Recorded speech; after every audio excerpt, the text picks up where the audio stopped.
वैसे करा।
का हलवा श्रीमान अनिरुद्ध जी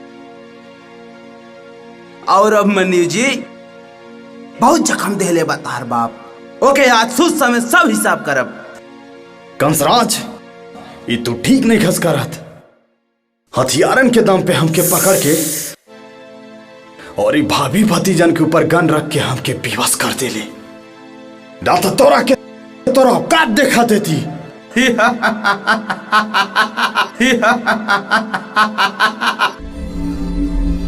कंसराज के सामने हर गिरगिट बदले के शर्म करेला, और तू कल के लौंडा, तू एगो हमारा के गहरा घाव देले बड़ा। हमार भाई भी ससुर के मार के, हाँ आज एक एक जख्म के हिसाब हुई।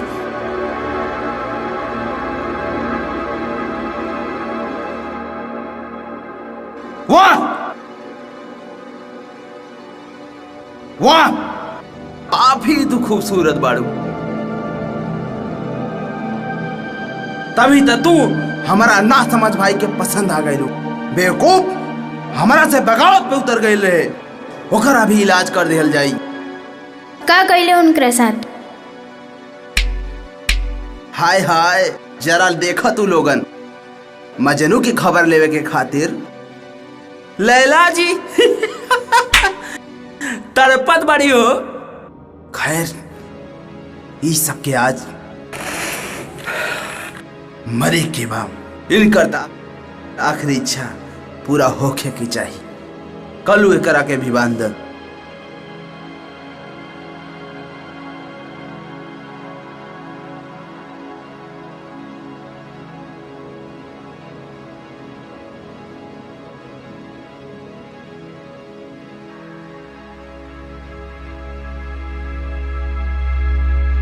वाह कंसराज वाह, तू भाई के नाम पे कलंक बड़ा। तू हमारा साथ जौन कैला उ कैला, तू इतना बड़ा नीच बड़ा जौन तू इस सब के कैद कर लेला। काश तोरा बारे में पहले पता रही, मार के खत्म कर देले रहती, लेकिन तू इतना बड़ा नीच बड़ा। चुप चुप चुप कुत्ते चुप। तू हमारा सगा भाई रहे और कैला का तू दो कौड़ी के लौंडिया खातिर हमरा से बगावत कैला। अरे छोटा भाई ना, अपन बेटा समझ के पाले रहनी, सोचले रहनी जुर्म के सम्राट पर तोहरा के लेके राज करब। एगो लड़की के चक्कर में हमरा छोड़े के कोशिश कैला। हम बादशाह बानी, बादशाह। ना कंसराज ना, तू राक्षस के भी पीछे छोड़ देला, जो भूख लगला पर अपना के तना खावा। एगो बात और कंसराज सुन ले, जौन तू अपने आप के बार बार जुर्म के दुनिया के बादशाह कहता रे, कान खोल के सुन ला। हमार बाप तोरो बाप बा, बब्बर शेर बा, और हम उनके औलाद बानी। एक बार हमार हाथ खोल के तो देख, तो खुद के समझ जेबे कि बादशाह के बा।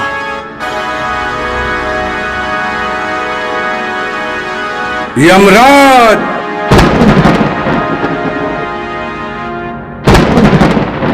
यानी रामगढ़ का यमराज।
दादाजी,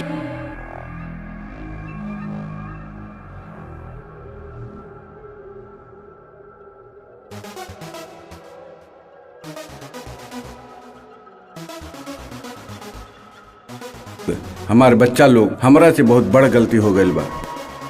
हम ओकरा के एहसास कर और ऊ पापन के प्रायश्चित करे के बा, और हम अपने आप के कानून के हवाले कर दे। प्रायश्चित करे के जरूरत नहीं खे, काहे कि लाश से प्रायश्चित ना होखेला। सुजान सिंह, तोर खेला खत्म। ये तमंचा दिखा के हमके मत डराओ, ऐसे तमंचा हमारा फूक से जड़ जाला।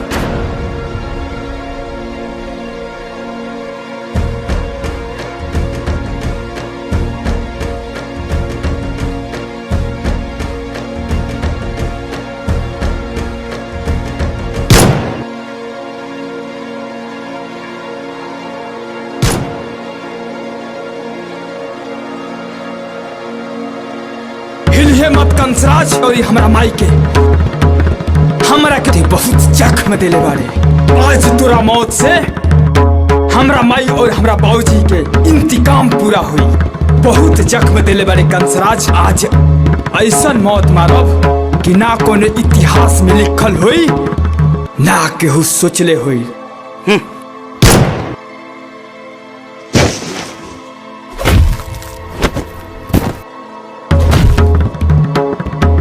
पिताजी, कंसराज,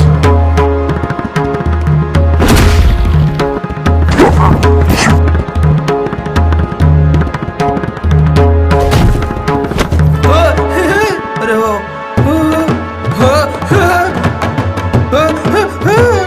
हे विक्रम भाई रे, हे भाई पकड़ा गल बड़े तोर बड़ भाई रे। हे हे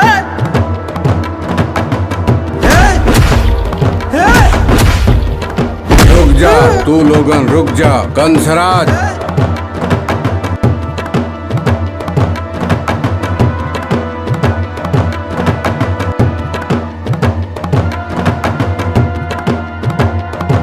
ना कंसराज ना, तू अपने के बादशाह माना ताड़े। तू बादशाह नहीं खे, एगो मामूली गली के कुकुर वाला। और तोहरा सामने सुजान सिंह के रूप में यमराज, यानी रामगढ़ का यमराज खड़ा बा।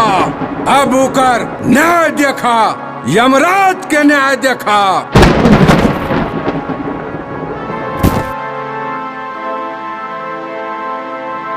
तू सुतल शेर के जगह देला कंसराज। तू तो हमेशा पीछे से वार करत बाड़े, लेकिन ठाकुर सुजान सिंह तोर सीना पे लात रख के इस साबित कैलस कि ठाकुर सुजान सिंह शेर रहे और शेर बा, जौन दुश्मन के बता के मारेला। और आज तोर बारी बा।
ई तो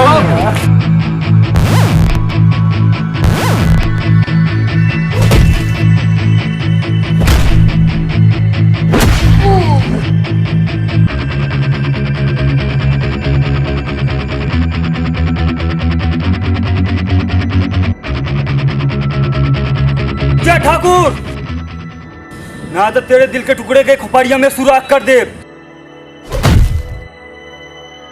बहुत दौड़ा भागी करत रहल का भाई? अरे अरे भैया जी है का?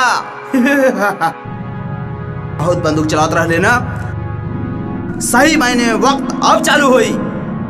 अरे अरे भैया जी बाड़े का? अरे भैया जी,